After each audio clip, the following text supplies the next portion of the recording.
World's biggest astrology community in Tamil. Online Astro TV, வாழ்வின் வெளிச்சம். Online astro டிவியை கண்டு மகிழுங்கள்.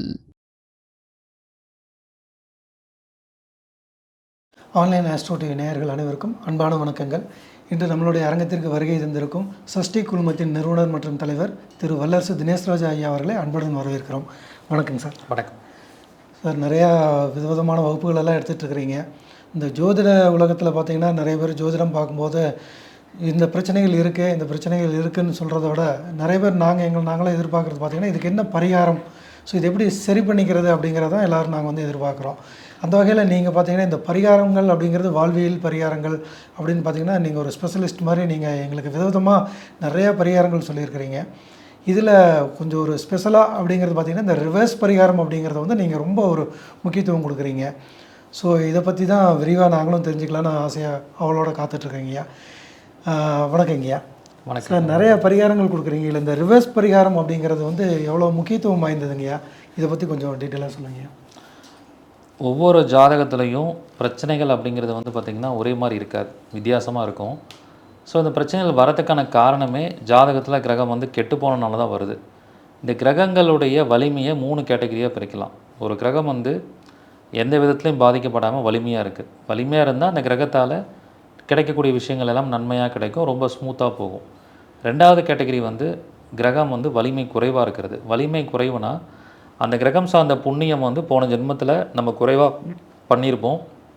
அப்போ அந்த கிரகம் சார்ந்த விஷயங்கள் நமக்கு கிடைக்கிறதுல தாமதம் ஏற்படும், சில பேருக்கு கிடைக்காமலே போயிடும். 3வது கேட்டகரி வந்து ஒரு கிரகம் கெட்டு போயிருக்குன்னு அர்த்தம். ஒரு கிரகம் கெட்டு போயிருக்குன்னா அதோடைய கர்ம பின்னணி என்ன அப்படின்னா அந்த கிரகம் சார்ந்த காரகத்துவத்தில் நம்ம நிறைய பாவங்களை பண்ணியிருக்கோம் அப்படின்னு அர்த்தம். அப்போ அந்த கிரகம் கெட்டு போனதுக்கு நம்ம எப்படிப்பட்ட பரிகாரம் பண்ணோன்னா அந்த தாக்கத்துலேருந்து தப்பிக்கலான்னா அதுக்கு ஒரே வழி ரிவர்ஸ் பரிகாரம் தான். அப்போ ரிவர்ஸ் பரிகாரங்கிறது என்னென்னா, கிரகம் மைனஸாக இருக்குது, அது கூட இன்னொரு மைனஸை சேர்த்துரும், அப்போ ப்ளஸ்ஸாக மாறிடும். மைனஸ் இன்ட்டு மைனஸ் ப்ளஸ் அப்படின்னு அர்த்தம்.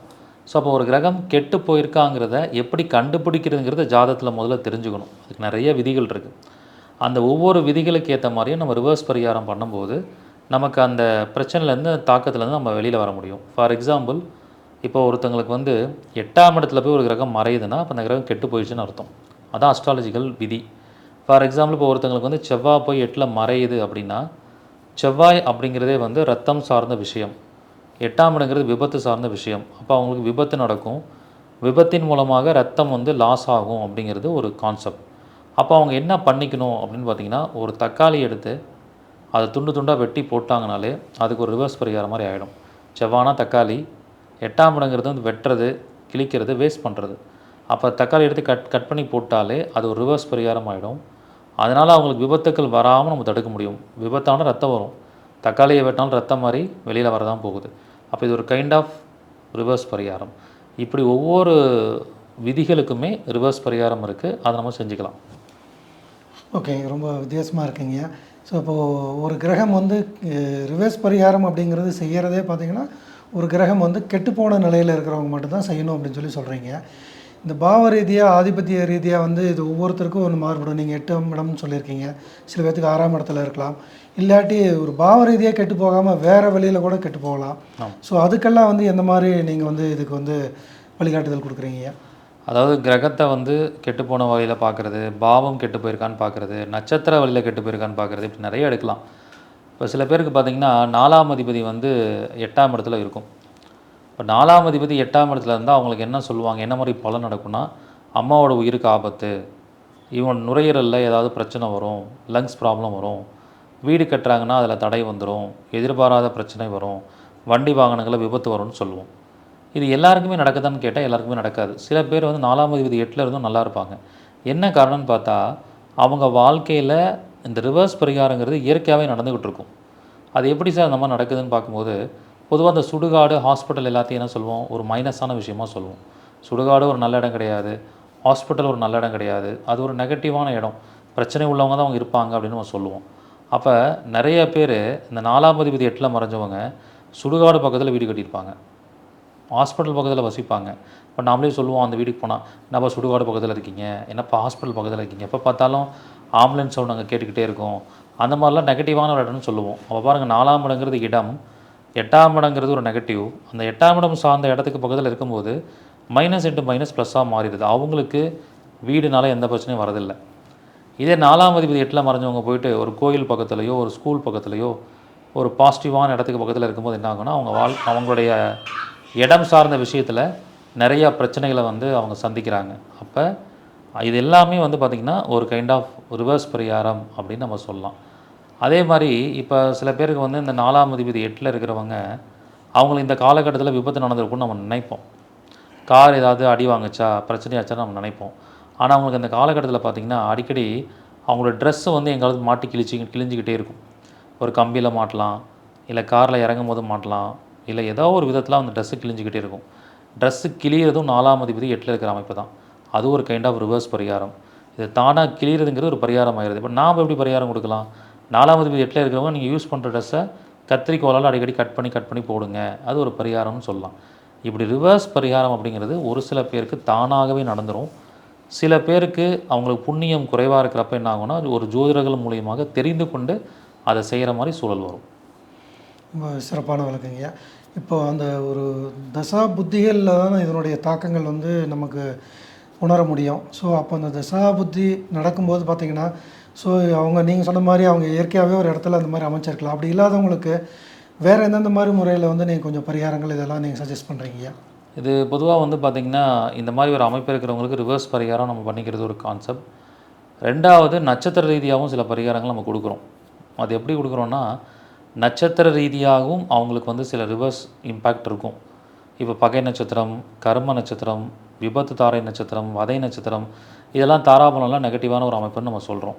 ஃபார் எக்ஸாம்பிள் ஒரு ஜாதகருக்கு லக்னாதிபதி அப்படிங்கிற ஒரு கிரகம் வந்து போய் விபத்து நட்சத்திரத்தில் நின்றுச்சுன்னு வச்சுக்கோங்க.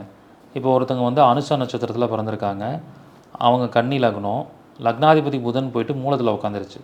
அனுஷத்துக்கு மூலம் எத்தனாவது நட்சத்திரம்? 3வது நட்சத்திரம் விபத்து. அப்போ அவங்களுக்கு என்ன பரிகாரம் கொடுப்போம்னா, ஒரு கொய்யாவை எடுத்து கட் பண்ணி போட்டுருங்க அப்படின்னு சொல்லிடுவோம்.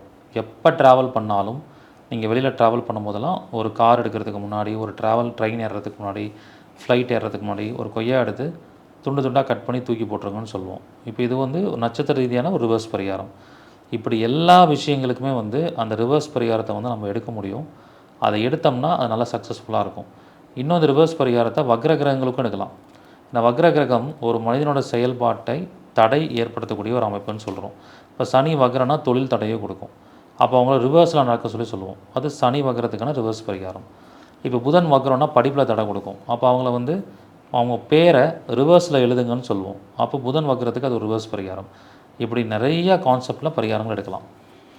ரொம்ப சிறப்பாக இருக்கீங்க. ஆனால் இப்போது நிறைய பேருக்கு பார்த்திங்கன்னா வாழ்க்கையில் இப்போ ஒரு ஸ்டூடெண்ட் ஒருத்தர் காலேஜ் போய் ஜாயின் பண்ண போகிறாரு. நீங்கள் சொன்ன மாதிரி 4 கூட ஒரு 8ல் இருக்குது. அப்படிங்கும்போது பார்த்திங்கன்னா பொதுவாக ஜோதிடத்தில் இருக்கும்போது பார்த்திங்கன்னா இந்த படிப்பு பார்த்திங்கன்னா ஒரு சக்ஸஸாக இருக்காது அப்படின்னு சொல்லக்கூடிய விஷயங்களாக தான் இருக்கும்.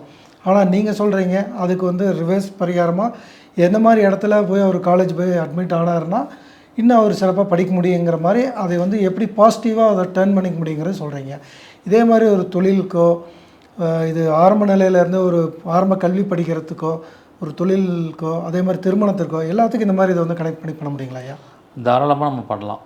ஃபார் எக்ஸாம்பிள் திருமணத்துக்கே வந்து சில பேருக்கு நாங்கள் சொல்லுவோம், இப்போ 7ஆம் அதிபதி வந்து ஒருத்தங்களுக்கு 6ல் மறைஞ்சிருக்குன்னா அவங்களுக்கு திருமண வாழ்க்கையில் பிரச்சனை வரும், போலீஸ் கேஸ் ப்ராப்ளம், விவாகரத்து பிரச்சனை, அல்லது நோயாளியான மனைவி அமைகிறது, இப்படிலாம் நடக்கும்.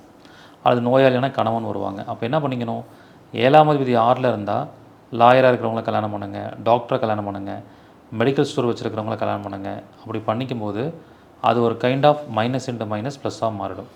இப்படி எல்லா விதமான பாவ இயக்கங்களுக்கும் எல்லா விதமான விஷயங்களுக்கும் தாராளமாக நம்ம என்ன பண்ணலாம் அப்படின்னா இந்த ரிவர்ஸ் பரிகாரத்தை எடுக்க முடியும். தசாபுக்திக்கு எடுக்கலாம், கோச்சாரத்துக்கு எடுக்கலாம், ஜனன ஜாதகத்தில் இருக்கிற தனித்தனியான கிரகத்துக்கு எடுக்கலாம். மெயின் விஷயமே வந்து கிரக வலிமையை பார்க்கணும், கிரகம் கெட்டு போயிருக்கான்னு பார்க்கணும், பாவ வலிமையை பார்த்து பாவம் கெட்டு போயிருக்கான்னு பார்க்கணும், நட்சத்திர ரீதியாக அதை கெட்டு போயிருக்கான்னு பார்க்கணும். இது எல்லாத்தையும் அடிப்படையாக வச்சு நம்ம ரிவர்ஸ் பரிகாரம் எடுத்துக்கலாம். இது வந்து பரிகாரமே ரிவர்ஸ் பரிகாரம்னு சொல்கிறீங்க. அப்போ இதுக்கு வந்து பரிகாரத்து இந்த கோயில் பரிகாரமெல்லாம் இதுக்கு எப்படி ஒர்க் அவுட் ஆகுங்களா? ஏன்னா கிரகம் கெட்டு போனால் அந்த வழிபாடு பண்ணக்கூடாதுன்னு தான் நீங்கள் பல முறை சொல்லியிருக்கீங்க. இதுக்கு நாங்கள் இந்த மாதிரி இதை எடுத்துக்கிறதுங்க. பொதுவாக இந்த மாதிரி கோயில் பரிகாரத்தை வந்து ரிவர்ஸ் பரிகாரத்தில் பெருசாக பயன்படுத்தாமல் இருக்கிறது தான் நல்லது.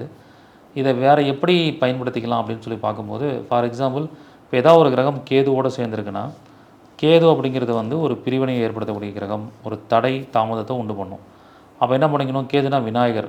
அப்போ நீங்கள் விநாயகர் கோயிலுக்கு போய் ரிவர்ஸில் சுற்றுனீங்கன்னா அது பரிகாரம் சக்ஸஸ் ஆகிடும். இப்போ யாருக்கெல்லாம் வந்து செவ்வாய் கேது சேர்ந்துருக்கோ, செவ்வாய்க்கிழமை யமகண்ட நேரத்தில் விநாயகரை வந்து ஒரு 3 தடவை ரிவர்ஸில் சுற்றிட்டா அந்த செவ்வாய் கேதுவுக்கு உண்டான பலன்கள் நமக்கு நெகட்டிவ் ஆகாது. இப்படி நம்ம எடுக்கலாம். அதே மாதிரி பார்த்திங்கன்னா இப்போ சனி ராகு அப்படிங்கிறது வந்து கிரிவலம் போகிறதுன்னு அர்த்தம். அந்த சனி ராகு சேர்ந்துருந்தால் முழங்காலில் பிரச்சனை வரும், தொழிலில் வந்து சில டைம் வந்து பேராசையால் பெருநஷ்டம் ஆகக்கூடிய சூழல்கள் வரும், ஆசைப்பட்டு பெரிய இன்வெஸ்ட்மெண்ட் பண்ணி இழப்பு ஏற்படும். அப்போ அவங்களாம் என்ன பண்ணிக்கலாம்னா, கிரிவலம் போகும்போது ரிவர்ஸில் போகணும். இப்போ திருவண்ணாமலை கிரிவலமே போகிறாங்கன்னா நம்ம வந்து இந்திரலிங்கத்தில் ஆரம்பித்து ஈசானியலிங்கத்தில் முடிப்பாங்க. ஸோ ஸ்டார்டிங்லேருந்து எண்டு. அப்போ ஈசானியத்தில் ஆரம்பித்து ஃப்ரண்டில் இந்திரலிங்கத்தில் முடிக்கிற மாதிரி பண்ணிக்கணும். இப்படி ரிவர்ஸ்லையும் நான் கிரிவலம் போகிறது ஒரு சிறந்த பரிகாரம். இது நிறையா டீட்டெயிலாக தெரிஞ்சுக்கக்கூடிய ஒரு முக்கியமான விஷயமாக தான் இருக்குங்க. ஏன்னா ஒரு பாவம் கெட்டு போச்சு, ஒரு கிரகம் கெட்டு போச்சு அப்படிங்கிறத வச்சு அதை வேண்டான்னு ஒதுக்கி தள்ளுறத விட அது எப்படி பாசிட்டிவாக அதை வந்து நம்ம வந்து சரி பண்ணிக்க முடியும் அப்படிங்கிறதுக்கு வந்து நுட்பமாக நிறையா விஷயங்கள் வந்து கிரக வலிமையிலேருந்து சொல்லி தரேன்ருக்கீங்க. ஸோ எந்த மாதிரி அதை அமைச்சுக்கணும், என்ன பாவம் கெட்டுருக்கு, அதை எந்த மாதிரி வகையில் அதை சீரமைச்சிக்கிறதுக்கு நிறையா வழிமுறைகள் சொல்லியிருக்கீங்க. இதை பற்றி டீட்டெயிலாக ஏதாவது வகுப்பு எப்போ எடுக்க போகிறீங்க, அதை பற்றி கொஞ்சம் சொன்னீங்கன்னா பரவாயில்லைங்க. இந்த வகுப்பு வந்து பார்த்திங்கன்னா 29/6/2026 திங்கட்கிழமை மாலை 6 மணிலேருந்து 10 மணி வரைக்கும் 4 மணி நேர வகுப்பாக நடத்த போகிறேன். இதற்கான கட்டணம் 1300 ரூபா தான். ஏற்கனவே படித்த மாணவர்கள், மூத்த குடிமக்கள், மாற்றுத்திறனாளிகளுக்கு கட்டண சலுகை இருக்குது. ஸோ இது அருமையான வகுப்பாக இருக்கும். சில பாடத்திட்டங்களுக்கு பிடிஎஃப்பும் கொடுத்துருவோம், ரெக்கார்டு வீடியோவும் கொடுத்துருவோம். வாய்ப்பு இருக்கிறவங்க கலந்து கொண்டு பயன்பெறலாம். ரொம்ப சிறப்பான இந்த மாதிரி சிறப்பான ஒரு வகுப்பை தர காத்திருக்கிறவங்களுக்கு எங்களுடைய ஆன்லைன் ஆஸ்ட்ரோ டிவி நேயர்கள் சார்பாக அன்பான வணக்கங்கள். நன்றி சார். வணக்கம். நன்றி, வணக்கம். வாழ்க வளமுடன். வாழ்க வளமுடன்.